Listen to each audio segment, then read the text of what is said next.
Rectification एक ऐसा method है जिसमें हम डायरेक्ट करंट को ऑल्टरनेटिंग करंट को डायरेक्ट करंट में कन्वर्ट करते हैं। We know that alternating current, AC alternating current एक ऐसा करंट है जिसकी वैल्यू या पोलैरिटी चेंज होती रहती है कॉन्टिन्यूसली। यहाँ पे देखें ऑल्टरनेटिंग करंट यहाँ से स्टार्ट होगा, पोलैरिटी इसकी चेंज होगी, मैक्सिमम से दोबारा जीरो पे आया, जीरो से फिर नेगेटिव में इंक्रीज होगा, ये नेगेटिव में मैक्सिमम होगा और दोबारा जीरो।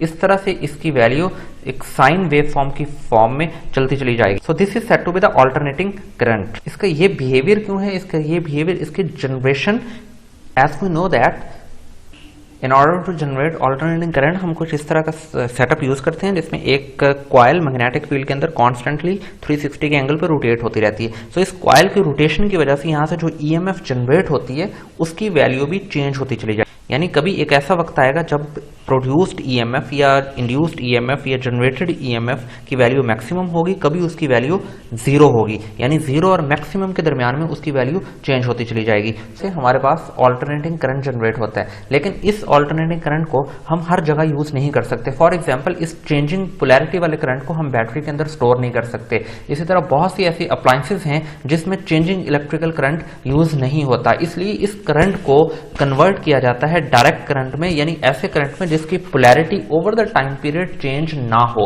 इस मकसद के लिए हम जो इलेक्ट्रिकल कंपोनेंट्स यूज करते हैं उन इलेक्ट्रिकल कंपोनेंट्स को डायोड कहते हैं। डायोड के दो एंड हैं, एक तरफ पॉजिटिव एंड है और दूसरी तरफ नेगेटिव एंड है। ये एक सेमीकंडक्टर डायोड है। सेमीकंडक्टर मींस दो मटेरियल्स पी टाइप और एन टाइप मटेरियल को आपस में कंबाइन करके ये डायोड बनाया जाता है। इसके दरमियान में पीएन जंक्शन होता है। अब इस डायोड को बैटरी के साथ कनेक्ट करने की दो मेथोडोलॉजीज हैं। एक है कि एन को नेगेटिव के साथ कनेक्ट किया जाए और पी को पॉजिटिव के साथ। इसको फॉरवर्ड बाइसिंग कहते हैं, इसमें करंट कंडक्ट होता है। दूसरा तरीका रिवर्स बाइसिंग का है जिसमें एन को हम पॉजिटिव के साथ कनेक्ट करते हैं और पी को नेगेटिव के साथ कनेक्ट करते हैं। इसको रिवर्स बाइसिंग कहते हैं, इसमें करंट कंडक्ट नहीं होता। This is the basic principle of rectification जिसे हम रेक्टिफिकेशन में यूज करते हैं। फुल वेव रेक्टिफिकेशन और हाफ वेव रेक्टिफिकेशन की मेथोडोलॉजी के अंदर एक यही प्रिंसिपल यूज होगा कि फॉरवर्ड बाइस जब डायोड होगा तो उस वक्त उसमें करंट कंडक्ट होगा, और जब वो डायोड रिवर्स बाइस होगा तो उसमें करंट कंडक्ट नहीं होगा। याद रखिए फॉरवर्ड बाइस डायोड कब होता है, जब इसकी एन रीजन को नेगेटिव टर्मिनल से कनेक्ट कर दिया जाए और पी को पॉजिटिव टर्मिनल से, और रिवर्स बाइस तब हो जाता है जब इस एन को पॉजिटिव से कनेक्ट किया जाए और पी को नेगेटिव से कनेक्ट किया जाए। पहले केस में यानी फॉरवर्ड बाइस में ये जो डिप्लेशन रीजन है सेंटर के अंदर, इसकी विड्थ कम होती चली जाती है और करंट कंडक्ट होता है। दूसरे केस के अंदर रिवर्स बाइसिंग में ये जो सेंटर में डिप्लेशन रीजन है इसकी विड्थ बढ़ती चली जाती है और करंट कंडक्ट नहीं होता, लेकिन माइनॉरिटी करंट थोड़ा सा करंट कंडक्ट होता है आउट ऑफ ऑर्डर ऑफ 10⁻³ और 10⁻⁻⁶। यहाँ पे एक this is the diagram of half wave rectification. इसमें एक डायोड और साथ ऑल्टरनेटिंग करंट सोर्स के साथ कनेक्ट किया जाता है। ये ऑल्टरनेटिंग करंट सोर्स यहां से एसी प्रोवाइड करेगा, ये एसी जाएगी और इस डायोड में से पास होगी और डायोड इस लोड रेजिस्टेंस के अक्रॉस हम अपनी आउटपुट हासिल करेंगे। वो आउट वेव रेक्टिफाइड आउटपुट होगी।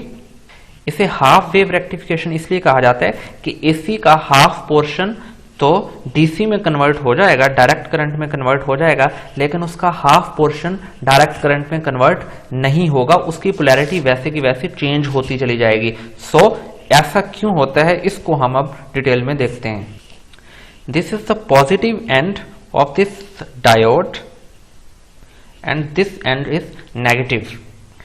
अब देखें ड्यूरिंग फर्स्ट हाफ साइकिल, ये फर्स्ट हाफ साइकिल जो इस सर्कल से मार्क किया हुआ है रेड वाले से, इस फर्स्ट हाफ साइकिल में ये वाला एंड पॉजिटिव होगा और नीचे वाला एंड नेगेटिव होगा। अब ये देखें पॉजिटिव पॉजिटिव से कनेक्टेड है और ये नेगेटिव नेगेटिव से कनेक्टेड है। ये वाला डायोड अब क्या हो चुका है, ये फॉरवर्ड बाइस हो चुका है, यानी इस पहले हाफ साइकिल को ये डायोड कंडक्ट करेगा और आपके पास जो आउट फॉर्म बनेगी वो कुछ इस फॉर्म की आउट फॉर्म हमारे पास हासिल होगी। अब बात करते हैं सेकंड हाफ साइकिल की, यानी सेकंड हाफ साइकिल का मतलब ये वाला हाफ साइकिल। अब जब ये वाला हाफ साइकिल आएगा तो इसकी पोलैरिटी चेंज हो जाएगी, यानी पहले ये पॉजिटिव था, अब ये नेगेटिव हो जाएगा और ये पॉजिटिव हो जाएगा। अब हम देखते हैं कि ये डायोड फॉरवर्ड बाइस हो चुका है, ये रिवर्स बाइस हो चुका है। अब ये नेगेटिव पॉजिटिव से कनेक्टेड है और ये पॉजिटिव नेगेटिव से कनेक्टेड है। सो ये डायोड जो है ये अब रिवर्स बाइस हो चुका है। रिवर्स बाइस हो चुका है तो ये अब करंट को कंडक्ट नहीं करेगा और हमारे पास अब वेरिंग पोटेंशियल, वेरिंग करंट हासिल नहीं होगा।